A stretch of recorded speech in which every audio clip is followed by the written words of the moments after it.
question is, at this moment in particular, there is again, a bit of confusion about what's happening next. There are some of the articles in Ukraine appearing about some possible concessions of Russia that maybe in terms when there is a Trump getting along well with Putin, Ukraine should think maybe to give up something. But how do you think this, and also there was also Viktor Timchuk article on the possible neutrality without NATO and EU, like for some temporary. How do you think in this situation, this kind of position, like a real compromise, is it the discussion is going to move somewhere? I think there is a compromise, and you can call it painful if you want to. And that is, of course, the Minsk Agreement. The Minsk Agreement is a compromise. And then it's a question of implementing that. And that has been a very difficult process. But step by step, I think it's important to insist on implementing the Minsk Agreement. I failed to see that you can change very much in that one. That would not be in the interest of Kiev, and I don't think it would be in the interest in Moscow either. And it has strong support by the European Union. The other questions were not just about the Minsk Agreement, but rather than to postpone the discussion on Crimea, to maybe talking to Russia, don't mention the Ukrainian possible EU and NATO. Well, Crimea is, of course, I think everyone recognizes that Crimea is a long-term issue, but the position of the international community is very clear. It's not only a question of what the European Union or the Americans think, it's a question of a decision by the General Assembly of the United Nations concerning the territorial integrity, and that certainly includes Crimea.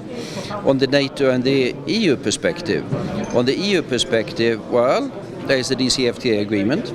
That is a step that's going to take quite some time to implement. What's going to be the step after that? Yep, let's discuss that when that time comes. But I think the European perspective should absolutely be kept open.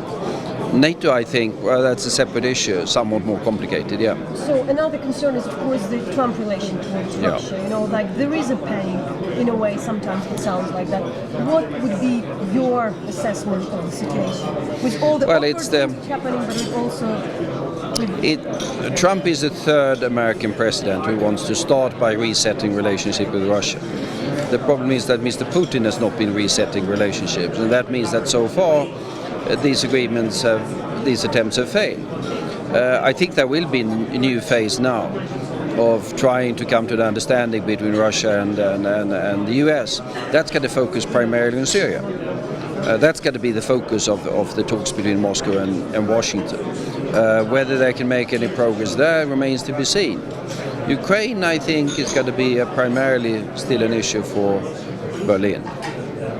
How do you think you write and you research a lot about the cyber warfare and that hacking things that have become the big thing. Also, Russia is partly accused, the U.S. intelligence write about that. So, to what extent do you think this overhyped issue, or if you speak about the media and the recent, all kind of colleagues you have? Well, overhyped. These things have been going on for a long time. I don't think it's as much of a surprise to Ukrainians or to Swedes, because we've been living with these things for quite some time. It was a surprise to the Americans that they were affected as well.